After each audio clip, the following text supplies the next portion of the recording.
Hello everybody, this is Dr. Novak again. The photograph you see here, it looks like something out of a picture book, but actually it is not. This is a photograph of two angelfish that I bought maybe 5 months ago. They were no bigger than, I would say, bigger than a quarter, but smaller than a $1/2 in size. And they've been grown in the 90-gallon aquarium. And of course, what you're looking at here is now they're have spawned for me, and I got little fries from the angelfish. But these were just two brown, know-nothing angels. I bought a couple more from the pet store that I got these from. This is a local pet store called Krabby Patties that sells tropical fish and saltwater fish. And it was like, it was one of those angels you'd probably look at and wouldn't give it a second look, okay? But this is what it grew up to be, and of course this is its spawning colors. And if you look at the picture, it looks like something you'd see out of a magazine, but it's a beautiful angelfish, beautiful fins. And of course they're spawning for me. Now this is in the 90-gallon, which is over a year and 7 months old now. In that amount of time, it's never had the substrate cleaned. It uses a Plenum. And basically what this video is going to be about is how can we make an aquarium, because I've been asked cheaply, inexpensively, can I show what would be the thing? There was two things brought up. One was brought up, if I make a Plenum, I want to make a Plenum, and I'm going to use a sponge filter and in my tank, and the question went on if that's okay. Another thing that was brought up is, can I just show a video on trying to make a cheap aquarium? You know, setup.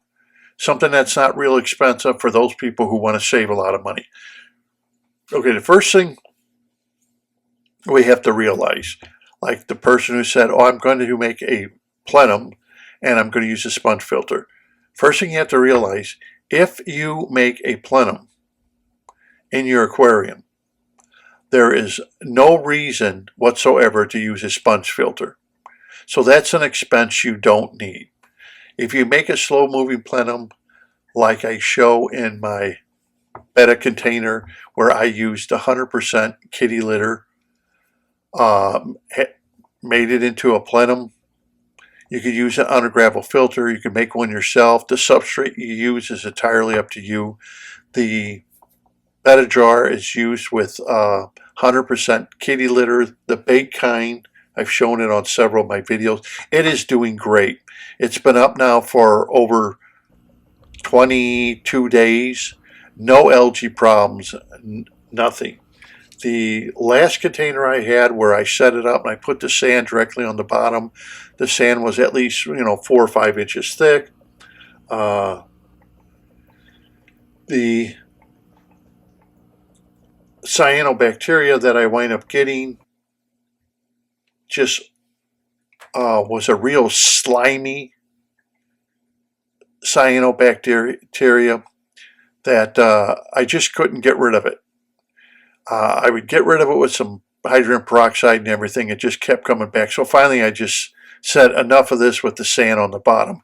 I just redid the betta jar and made a Plenum, and the troubles have not erupted, even though the lights are on from 9 o'clock in the morning to 10 o'clock in the evening. So if you think about it, if you want to make a real inexpensive aquarium,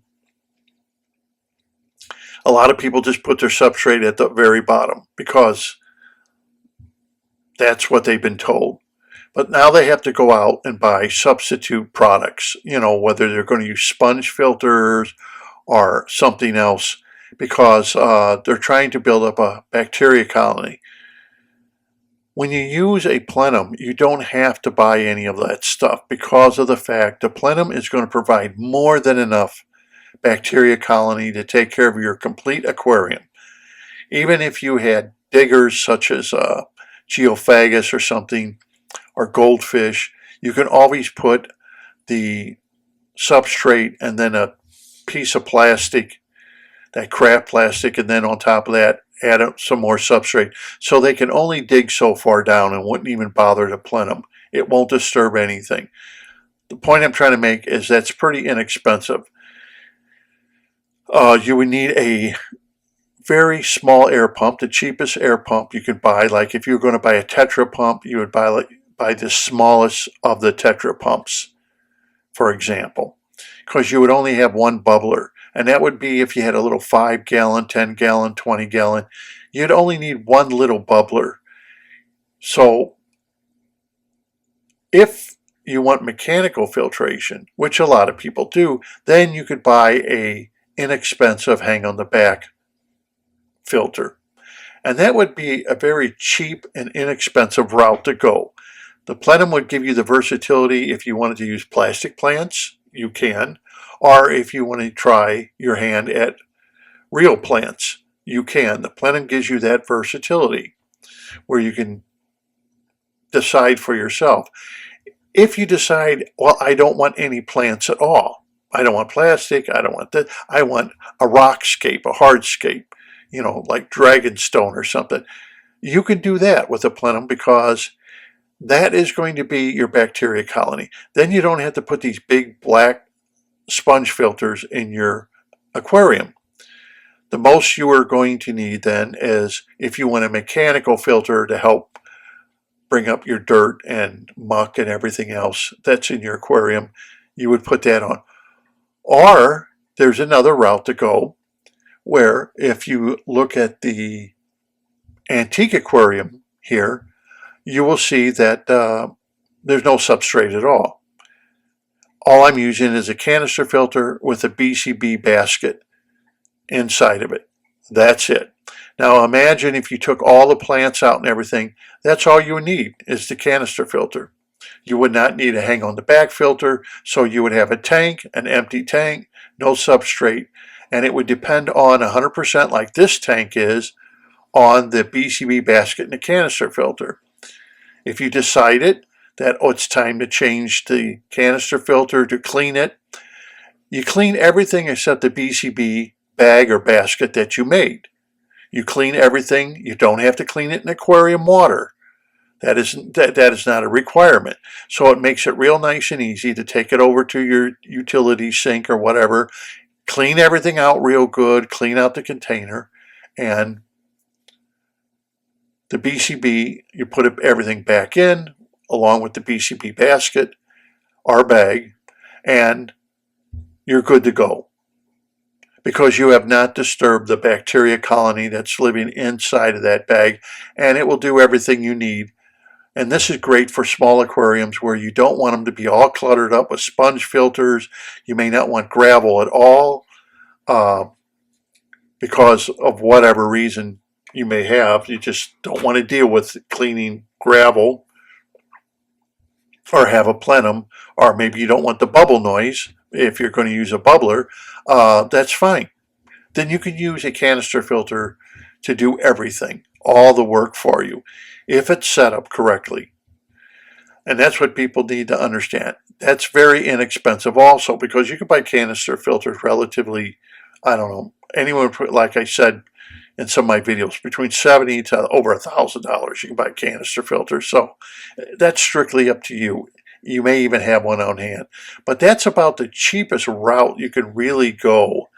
I know a lot of people will say, well, you can just throw the substrate at the bottom. Well, then you end up with the problem I end up with. Every time I seem to throw the substrate directly at the bottom of the aquarium, I always end up with a problem. And the tank doesn't do as well. Or it winds up being I have to tank the tank down because of algae problems, cyanobacteria usually, getting all over everything and then being very persistent. So those are inexpensive ways. If you're going to make a plenum, no, you don't need sponge filters or anything else to back it up. That will be all the bacteria you'll need. Believe me, it will grow more than enough bacteria to take care of any kind of fish you're going to put in aquarium. Because you have to remember, bacteria growth depends on two things. One, food source. And a place to live. If you have plenty of place to live, like a plenum, it's going to have more than enough room for bacteria to grow, then you're going to have a food source. Okay? The more food you provide the bacteria, the more bacteria you're going to grow. That's the way it works. Until there's a point where you have overstocked the tank or overfed the tank so badly that there's just not enough bacteria to compete with the insults you are giving the aquarium. And that does happen. That's where you may need help of maybe a nice large canister filter to build up more bacteria colony, or whatever you're going to use in that, like a BCB basket, or you may just use what manufacturers suggest. Another thing is, a lot of people, when they build their canister filters, which there was a comment, that I use carbon and I use this, and that's kind of fishy that I use that. Well, there's nothing fishy about it. Carbon's been around for years and years and years. Ever since I was a child, people have been using carbon in their aquariums. It seems today nobody wants to spend money on carbon, so now all of a sudden if you use it, that's kind of fishy that you're using it. Why? It depends on how clear you want your water. Dick Boyd's, let's face facts. Okay, let's just get that straight. Dick Boyd's and all these carbon companies who've been making carbon now for 60, 70, 80 years, whatever, it's been used.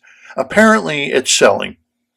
So apparently somebody is buying it for the hobby, because otherwise, if it was no good, if it was useless, nobody would buy it, and they would stop production of making carbon. So those people who diss carbon and act like that it's bad, well, what do you have to use it for? Why?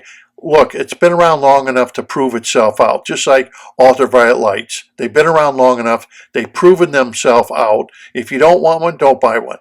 I've been running my aquariums now lately with no carbon, no nothing in them. Just running them just like everybody else would run a canister filter. I have BCB bags in all my canister filters, and I run no carbon, no nothing, just like you would run it. I use sponges, and that's about it. So the thing of it is if you don't use carbon and you don't want to do water changes, then you may see your tank get discoloration. Okay, everybody knows that. And some people want their aquarium water to look crystal clear, and carbon will help achieve that. So does that mean anything bad because a person uses carbon? Absolutely not. You want to use it, use it. It's an option. But I understand that some people want to make a bigger deal out of it, make a mountain out of a molehill out of carbon. It's like, it's nothing to worry about. But that is an inexpensive way to make an aquarium, just like I did my betta container. Imagine if you made it in a 5-gallon, 10-gallon. You don't need sponge filters or anything. And then go ahead with your hang on the back. It is that simple. So for those of you who wanted that, an idea of how to make an inexpensive aquarium, that's about the cheapest you're going to get. You're going to need an aquarium, you're going to need a substrate, you're going to need your undergravel filter, whether you build one yourself or make one yourself, maybe an air pump if you want to use an air pump. There's other ways of doing it, and lights. And of course, it's your option, because this is not like father fish. This is not one of those things where 70% of the tank has to be full of plants. If you want plants, fine, it's optional. If you want plastic plants, fine, that's optional. If you just want a hardscape, fine, optional. Everything is optional. If you just want a plenum and not put anything else in it, no plants, no rock, fine. That's great. It will work just fine for you. It will be an easy setup, and as you can see, the picture of the angelfish I showed you, and they're spawning in the aquarium, it really does maintain high water quality. even if you don't use carbon or anything else. It's all, once again, up to the hobbyists of how much they want to put into their aquariums. Just like the antique aquarium where I put plants in pots. If that's what you want to do, fine. You can't get any cheaper than that unless you're just going to have an aquarium, dump water in it, and then you're going to put, 3 or 4 sponge filters, or, that to me doesn't cosmetically look nice. I don't, sponge filters are great. They have their great purpose, but usually, in your home aquarium, whether it's in your bedroom, living room, you got a bunch of sponge filters in an aquarium, but cosmetically to me doesn't look very appealing. And you're probably going to need more than one sponge filter depending on the kind of fish you have or what you're trying to achieve. So anyhow, that's it for this video. I hope I try to explain it. Let's see, the part 3 of the canister filters is coming up. I'm waiting for some parts to come in so I can do that video for you. But I just thought I'd make this quick video to let people know that yes, there is an easy way of making an aquarium using a Plenum. Very easy. Just get the right materials. So my next video will try to be about this, solving a problem like air bubbles coming out of your canister filter. I will get into that, the different kinds of pumps and everything else. Like I said, I'm waiting for parts. But anyhow, I want to thank you for watching. I hope this was educational. There is something else I wanted to bring up. With a Plenum, at nighttime you can shut off the bubbles, and during the day they can be turned back on again. It's a convenience that you have with a Plenum versus a sponge filter. You can't do that. Anyhow, this is Dr. Novak. Until next time, happy fish keeping, and stay tuned for part 3 of manufacturers and canister filters. Happy fish keeping.